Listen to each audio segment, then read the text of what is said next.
Bonjour à tous, merci de m'avoir invité et de me donner l'occasion de partager ce sujet avec vous.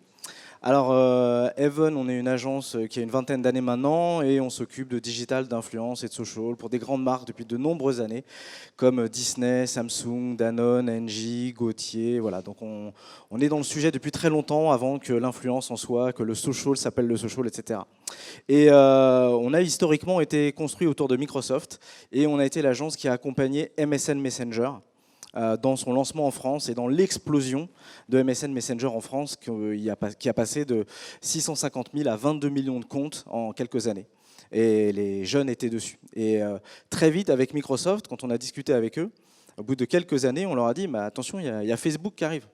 Et Microsoft nous disait non mais Facebook c'est tout petit. Puis nous on commençait à voir les chiffres qui changeaient, qui se modifiaient. Et on s'est dit il va se passer quelque chose de dingue, c'est que Messenger va pas baisser petit à petit, mais un jour, à la rentrée scolaire, après les vacances d'été, ils vont tous se retrouver sur une autre plateforme que celle sur laquelle ils étaient avant l'été, et une bascule va s'opérer. Et donc depuis ce temps-là, avec Even, et depuis 4 ans précisément, on a monté un baromètre qui étudie les comportements des jeunes sur les réseaux sociaux.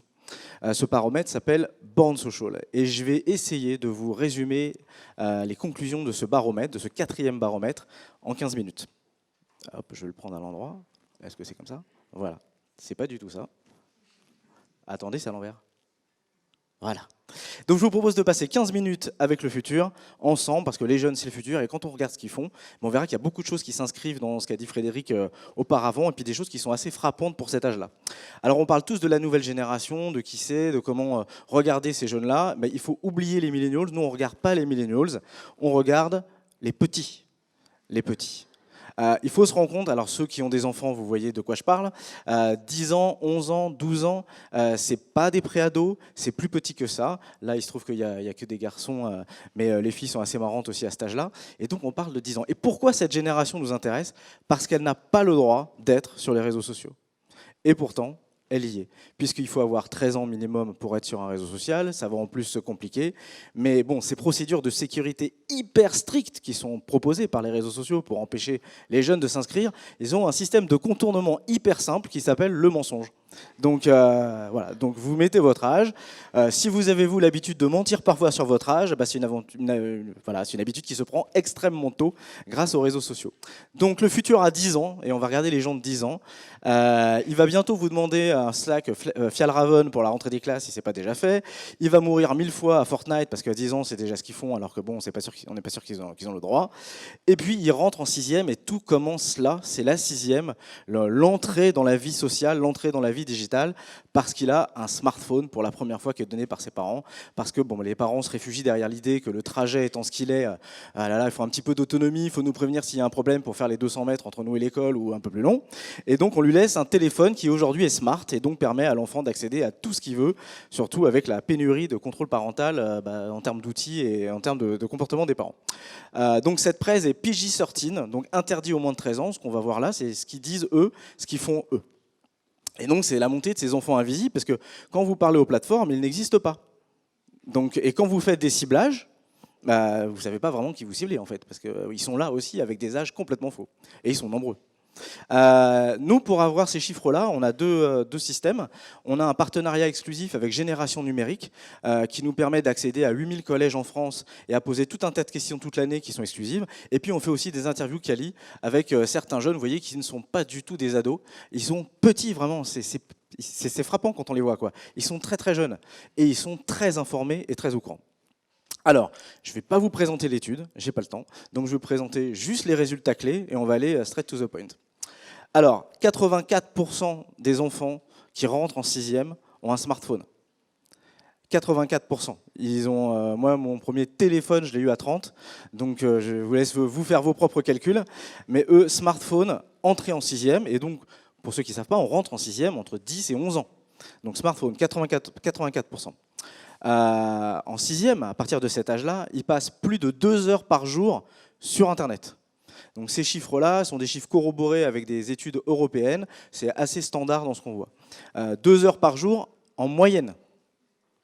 Donc ça veut dire pour certains 3-4 heures par jour sur son téléphone, sur la tablette quand on rentre, sur l'ordinateur quand il y en a un, etc.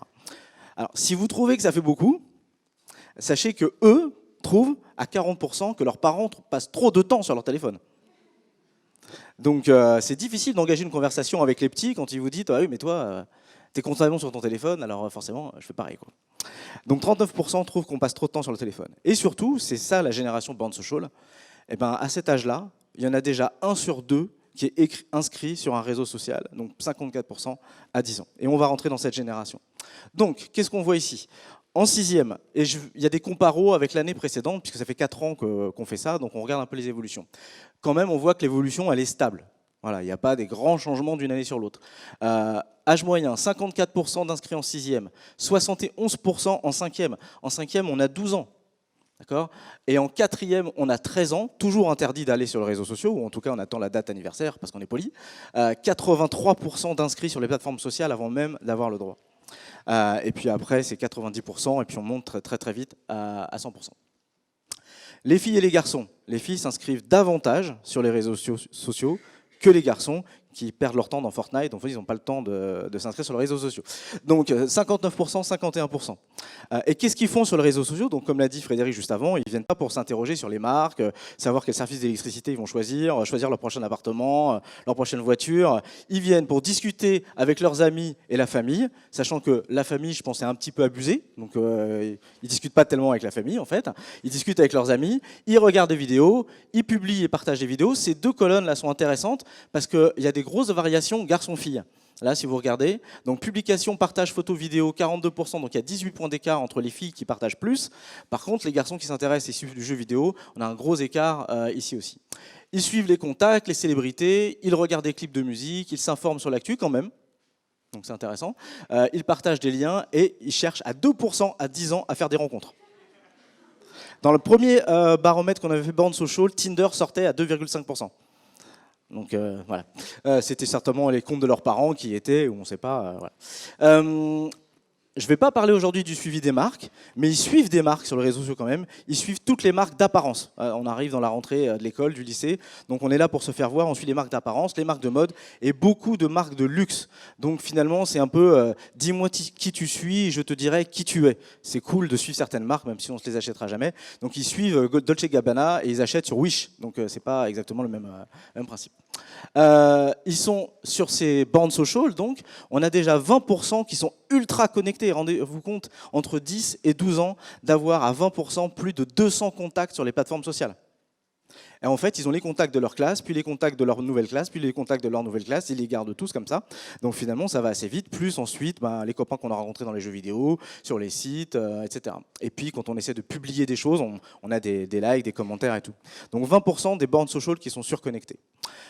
Alors, le classement, qui change chaque année. Il y a 4 ans, avec Born Social, on parlait de Musical.ly qui faisait son apparition dans le top des plateformes pour les jeunes. Ici, on a Snapchat numéro 1, avec une croissance de Snapchat toujours en croissance, c'est vraiment super. De 85 à 90% pour Snap, qui reste l'application numéro 1 des petits, des 10-13.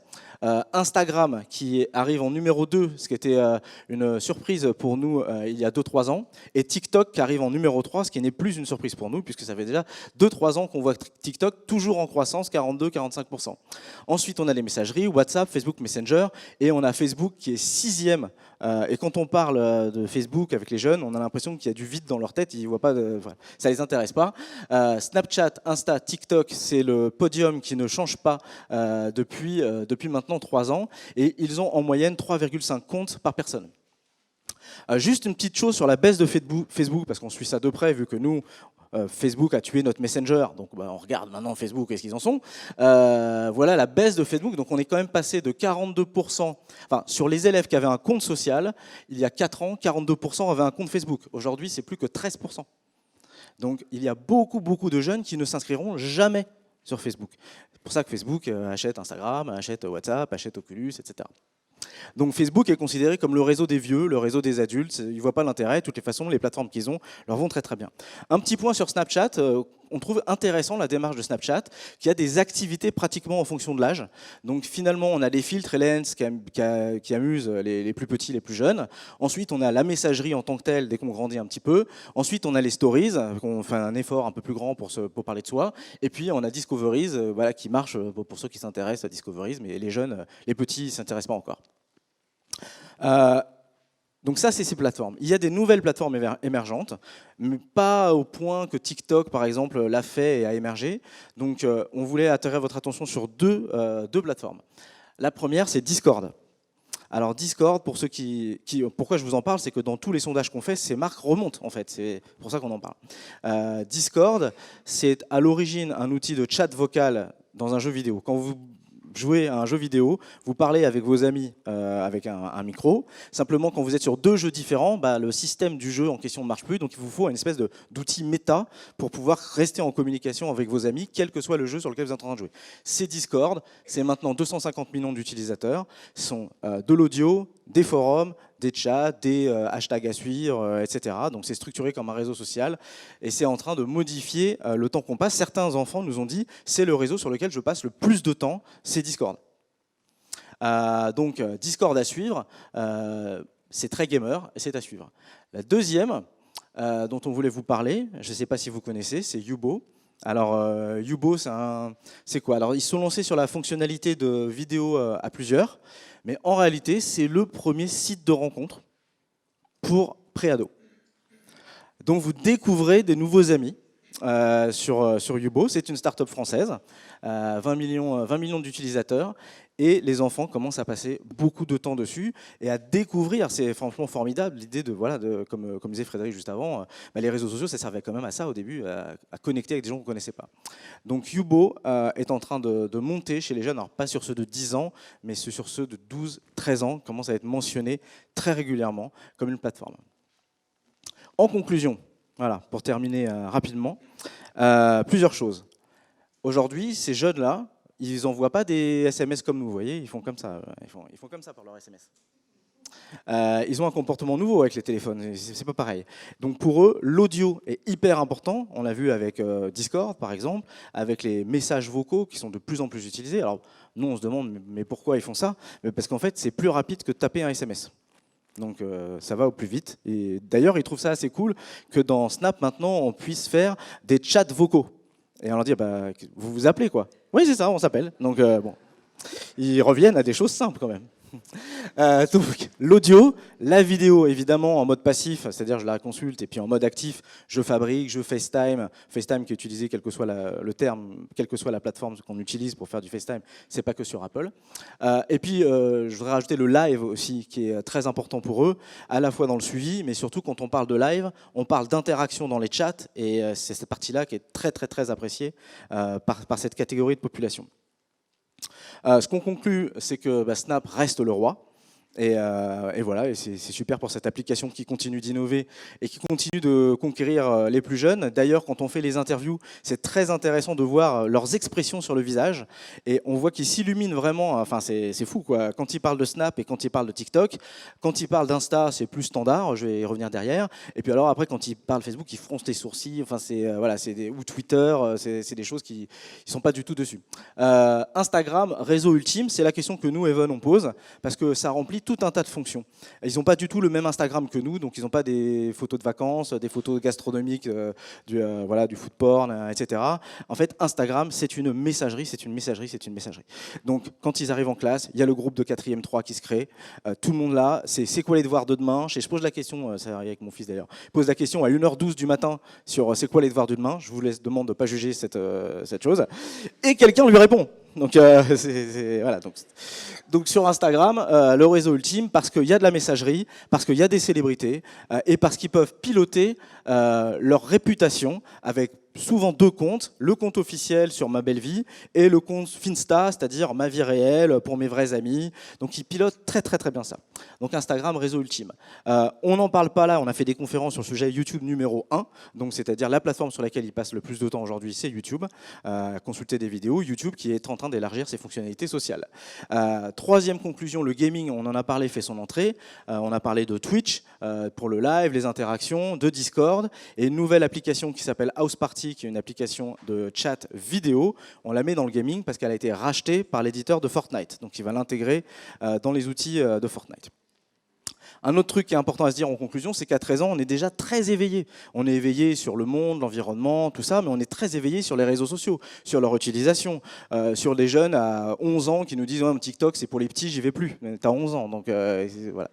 Donc, et aussi sur leur réputation, sur la prédation sexuelle. Ils savent gérer Facebook, pardon, pas Facebook, mais Snapchat, Insta, etc. Ils savent faire en sorte que leurs parents ne voient rien du tout. Ils sont très, très woke sur le social. Et puis finalement, la vraie conclusion, c'est celle que nous, on va porter, c'est quand on regarde un petit peu ce qui est mentionné par les 10 ans, 10, 11, 12, Instagram, Facebook, WhatsApp, Snapchat, Pinterest, Discord, Twitch, YouTube, Reddit et Fortnite, ben, on peut peut-être se poser la question de ce que c'est vraiment un réseau social aujourd'hui et qu'est-ce que c'est une plateforme sociale. Donc on propose une définition hyper simple. C'est un service qui permet à ses utilisateurs d'échanger des contenus en public ou en privé. Et finalement, ça devient la substantifique moelle d'un réseau social, c'est ça. Et nous, on pense que le futur des réseaux sociaux s'articule autour de la messagerie, ça fera plaisir à Coros, de la messagerie et des messageries amplifiées, c'est-à-dire c'est là qu'on discute et c'est là qu'on fait plus de choses. Et donc finalement, Fortnite, on parle en audio et puis on joue. Sur Instagram, on parle et on poste des photos et on suit des célébrités, mais tout est dans la conversation. Et ça se voit même sur le business avec Slack et Microsoft Teams qui remettent la conversation au cœur des usages. Donc voilà, le futur des réseaux sociaux s'articule autour des messageries amplifiées et puis cette messengerisation des plateformes, nous, on l'a vu la première fois, il y a 4 ans, au premier baromètre, quand les jeunes et les gens de 10 ans nous ont dit qu'Instagram, c'était une messagerie. Voilà. Gardons un œil sur le futur. Rendez-vous à la rentrée prochaine. Merci.